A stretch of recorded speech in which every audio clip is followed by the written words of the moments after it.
Clydesdale arose from a practical need in the 18th century to have a strong, sound, free-moving workhorse that could plough, pull and last the day.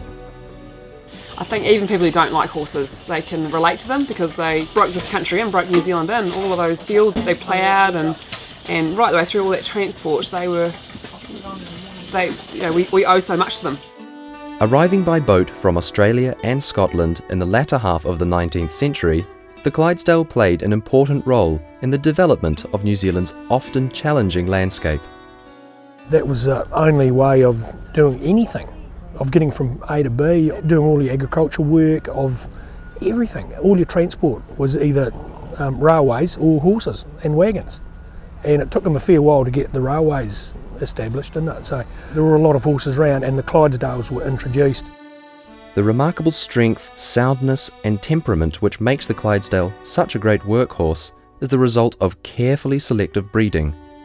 It has been just over 100 years since the Clydesdale Society of New Zealand was formed in 1911. Its primary purpose was to keep the breed pure and true to form. Its stud books are filled with records of the great stallions and mares which have founded the breed here in New Zealand.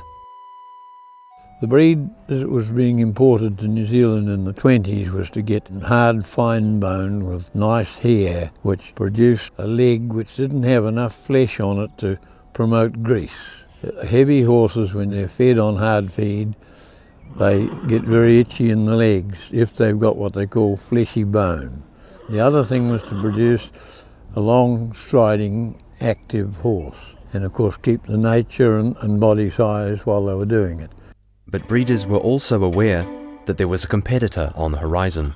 Now in 1911 and 15 in the First World War type era, most tractors would do about 5-7 mile an hour. That was all they did. Now a good walk in Clydesdale used to do not quite that. So the breeders started breeding longer barreled horses that could take bigger strides, hence they gained a bit of speed because a lot of these horse breeders, they were quite adamant that tractors weren't going to last. As agricultural machinery took over, Clydesdale numbers decreased throughout the 20th century to the point where the breed was considered vulnerable to extinction.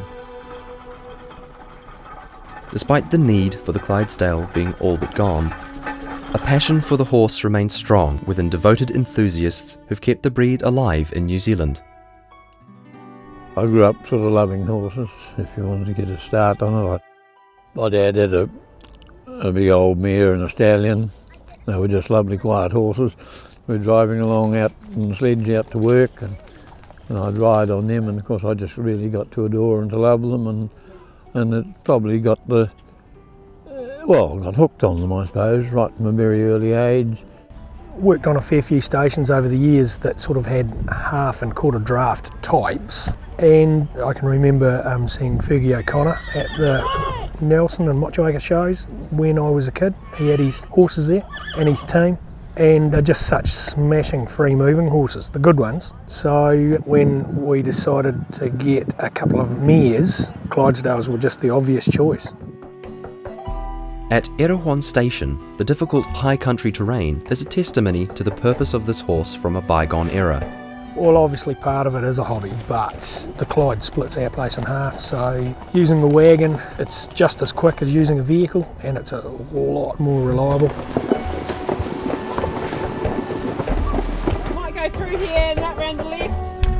Like there's 3 major rivers that crisscross the station, and they come up really quickly in spring with the north wind melts the snow, and like dangerous rivers. And yeah, there's been lots of 4 drives and vehicles that have been written off in there because they're just taking it too cheap. It's such a swift river. And whereas the Clydesdales, if you've got an 8-horse team, there's 8 brains and 32 sets of feet that are planted in that river picking their way through. And if it's not safe, they've got that instinct and they'll let you know. There's a 4-wheel drive, we'll just let you smoke on through and killed it. Drown a vehicle. They've already got shoes on, they're fit, and we can ride them out to the heads of the valleys where we climb out and muster. The packy shifts them back down to where we muster off. You wouldn't get a Toyota up into the heads of those valleys. No way. Though the traditional option of using Clydesdales over machinery comes with a traditional cost. It takes a lot of work for the person. You've got to get out of bed pretty early in the morning, and a lot of towny type people and modern day farmers don't like that. They'd rather crawl out of bed at 8 o'clock and turn a key and rip shit and bust all day. The old horses, there's a bit more work than that involved.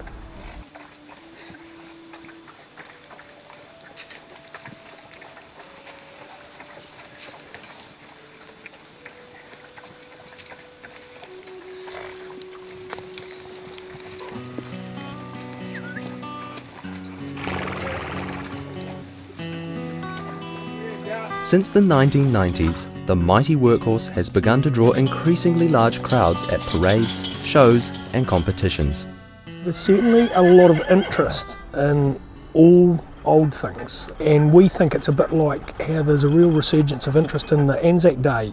A lot of young ones coming through all of a sudden, we think, are now interested in what either their grandparents or maybe even their great-grandparents had to do, the way they lived.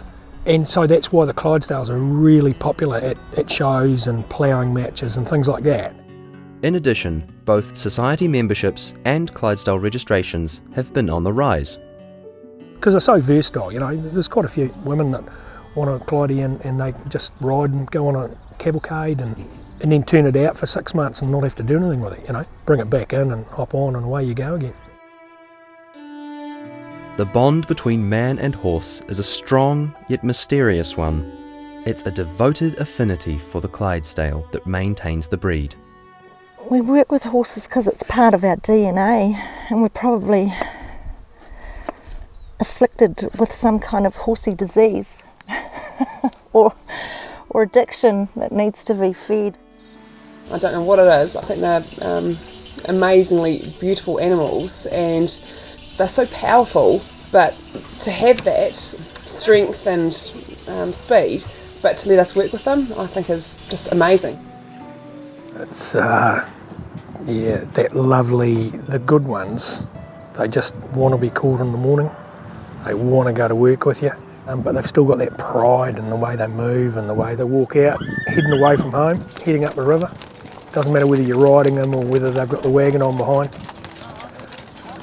They're just, pretty special.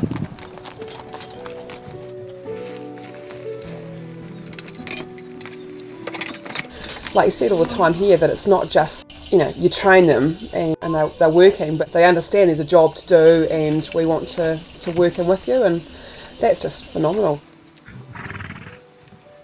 They've always been a huge part of my life, and I just guess I could never imagine a life without it.